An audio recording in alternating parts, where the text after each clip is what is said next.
I think Blink just summed it up best, right? Cool. Well, it's a little cool out there this morning. How low did you go? If you have a house thermometer, let me know. I think I dipped to 50.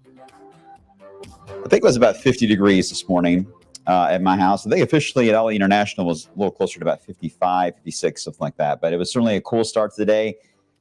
Today is Tortoise Tuesday as well. You'll be seeing Harry, by the way, later on this afternoon. And getting back on track with Tortoise Tuesday. He really has not moved a whole lot. This is not his kind of weather, so he's been staying in his little hut that he has to try to stay warm because it's just a little too cool. Even for him, he's probably a little surprised by that, but he's fine. He's good. All right, welcome to the blog, everyone. On this Tuesday, I'm wave meteorologist Brian Good. Rise and shine, everybody. It's actually a really beautiful start to the day, and we'll have just a few clouds this afternoon, but I really think we're in for a very, very pleasant June day coming our way. So I know the water probably will run a little cool in some of the pools, but so far everything seems to be doing quite well for the area. As always, you guys can comment on Facebook and on, I'm not really pushing it on the Twitter as much. You can comment on Twitter. It will show up, but unfortunately the link doesn't stay live for very long after I go off the live portion of the blog. So that's the reason why I don't see too many Twitter comments or tweets.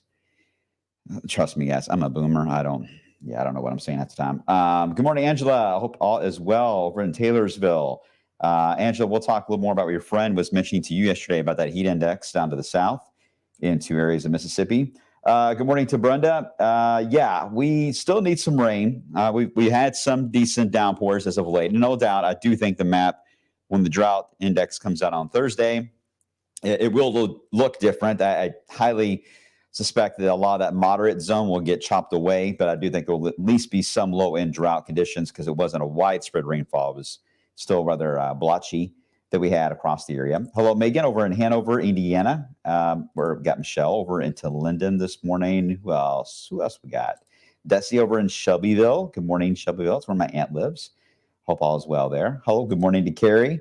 You guys are ready to go. All right, so let me explain the low pressure that's in the area now, how that will play out for the next couple of days. And then I want to get into the weekend setup, but also discuss some of the longer term data I've been looking at for the summer.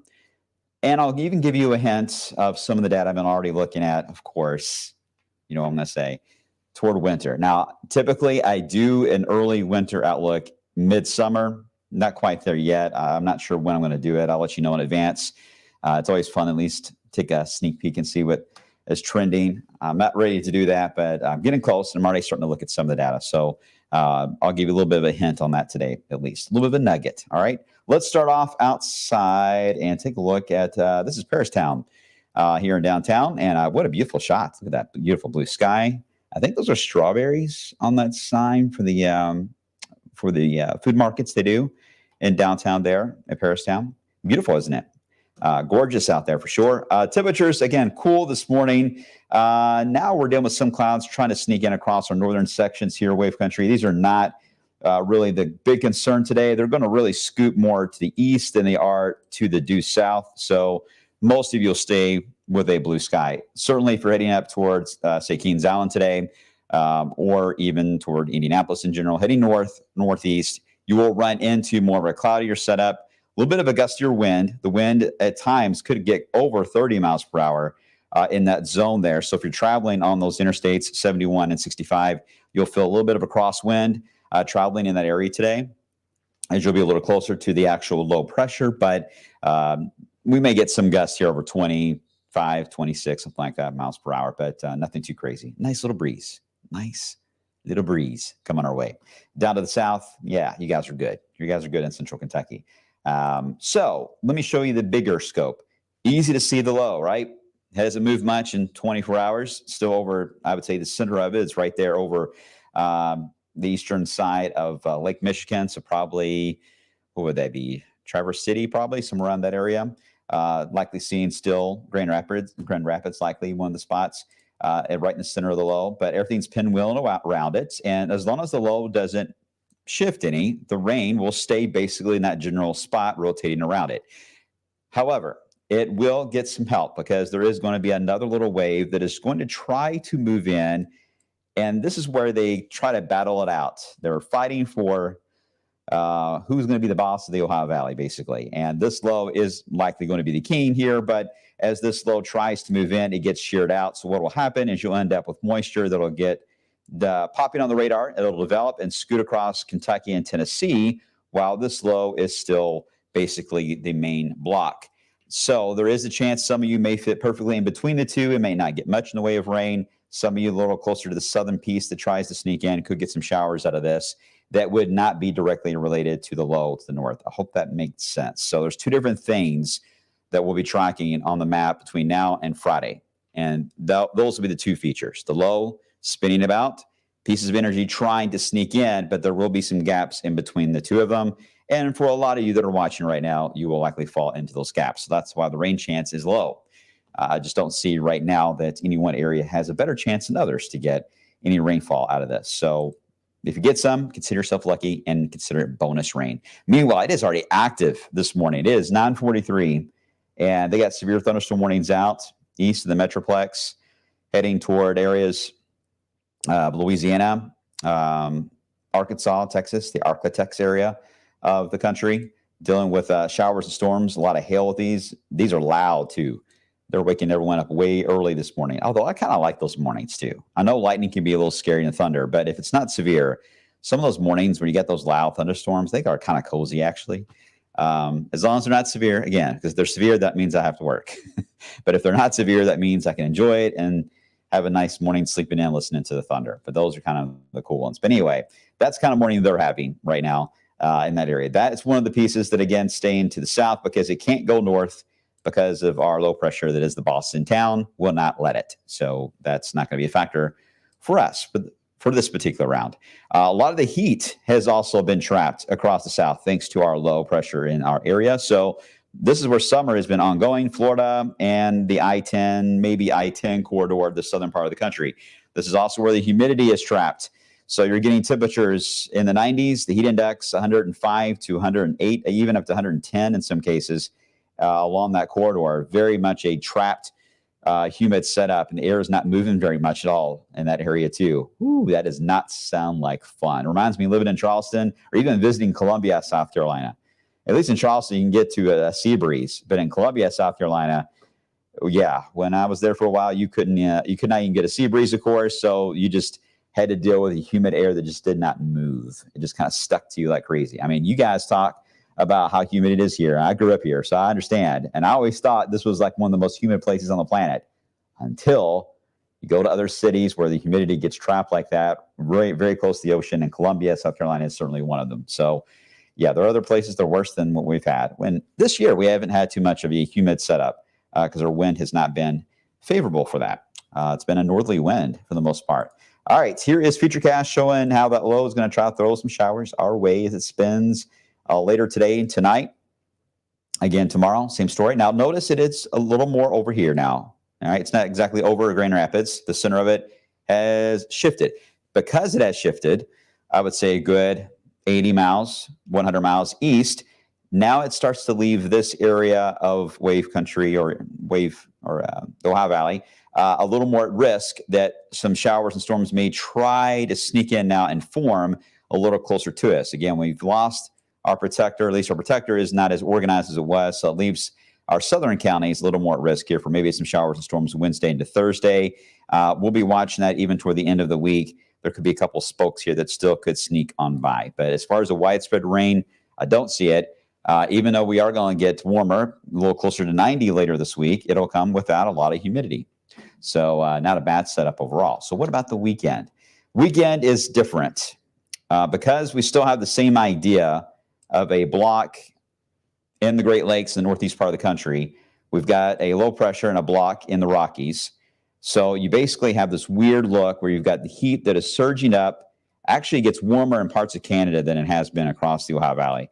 And then you get this very sharp drop right through here where you've got the humidity being blocked.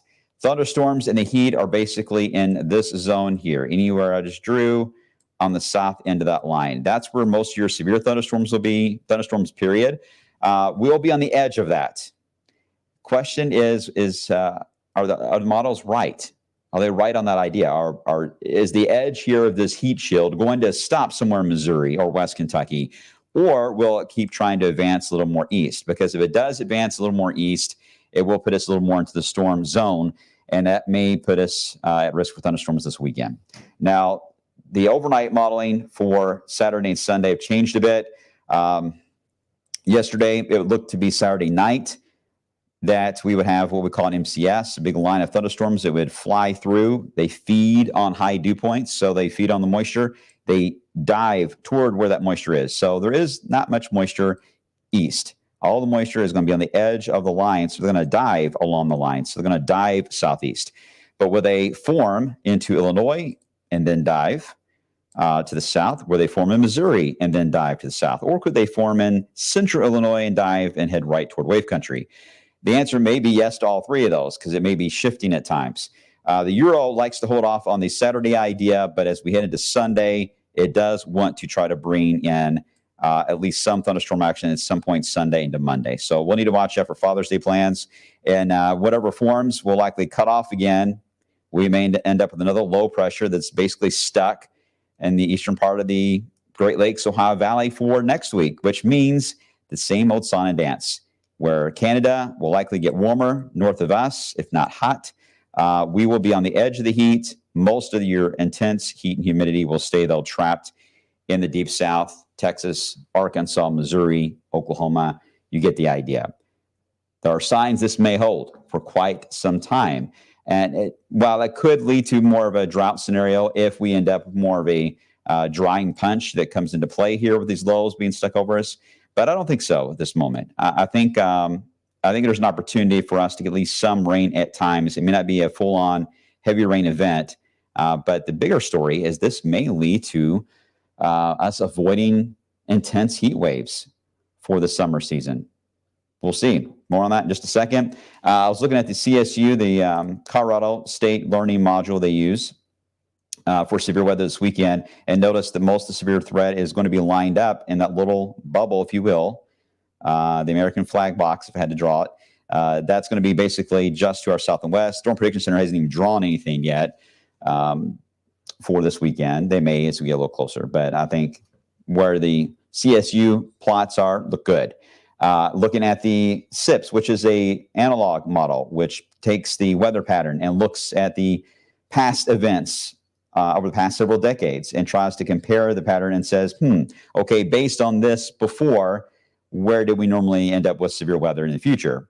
And it also likes the idea of it being mainly the deep south, not really into Kentucky. So if this trend holds, we'll be able to avoid the weather drama on severe, but we may be close to it but we may end up staying below normal on temperature to where we may touch 90 every once in a while, but get into those mid 90s, the heat index stuff may hold off for a while. I did look at a couple long-term models. The Japanese have a long-term model, so is the European, and the Japanese modeling is signaling that there would be a near or below normal temperature profile for July, August, and September for our area.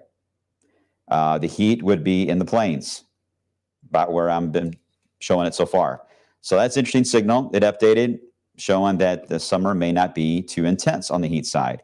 On moisture levels, it was a little more vague. It was about normal on moisture. I didn't see a strong dry signal. I didn't see a huge wet signal, so about normal. But we may end up with a cooler than normal and perhaps wetter summer if that pattern were to hold. So I thought that was interesting. I did look ahead all the way to the winter, though, and for the winter, fall and the winter, too, I should say. And it did hint that a good chunk of the region would be below normal on temperature and above normal on precipitation. I'll just leave it at that, and we'll take it one step at a time, especially after last winter. I need some time to recover from that one. So just some nuggets I want to give you guys that I've been looking at in longer term. But this could be an interesting summer. It already is an odd one, and it does fit El Nino, to be honest. El Nino is getting stronger, and El Nino weather pattern does tend to it's not a strong correlation for summer patterns compared to winter patterns, but I have seen several summer signals show up before in El Nino years, and those were cooler than normal and wetter than normal. So we'll see if that happens or not. Hope that all made sense. Yeah, no, I try to get a little technical every now and then for you guys to give you guys a little bit of the behind-the-scenes look at the data we're looking at to try to figure out some long-term plans for your gardeners, your farmers out there. I know you're trying to watch this carefully to plan out your crops. It's a crucial part of the forecast. And I can tell you at this moment, anyway, is that we do not see any intense heat wave that's going to lock in the near future. And while we may not see a ton of rain all the time, there will be some small rain chances every once in a while. And I think that's really all the farmers can ask for, because you really don't want to be too wet. We don't want a big mold type season either, right? That can ruin the crops. So there you go. That's where we stand, guys. We'll be watching it and see how it plays out and see if we see a shift in the pattern. If we do, our biggest issue, because this is a blocking pattern, is a tropical system. The hurricane outlook is to be below normal this year, but if something were to form and move into the southern part of the United States, especially the I-10 corridor and I-20 right into this area, the Mid-South, I don't think it will move very much if that were to happen, and it would flood itself out. So I think that could be one of the bigger headlines, not necessarily for us, but for those that live in the southern United States and the southeast corner in general. We get something that forms, and with the pattern being blocky as it is, it may not move very much, and that could be a big story later in the summer. We'll see. All right, I'm going to stop there for now because I'm rambling, and it's too early to ramble. And I'm going to get stuff ready for the midday show. You guys good? Paul's like, yep, I need the rain. Kathy, rain and a cold winter like last December. And that was the thing, right? Last December was such an anomaly. If it wasn't for the December blast of cold, the winter would have been probably the year without a winter, right? That stood out. 1994 was that way too, though, with the record snow and the record cold. There really wasn't much to talk about before and after that. It was just that one big event, but everyone remembers the storm in 94.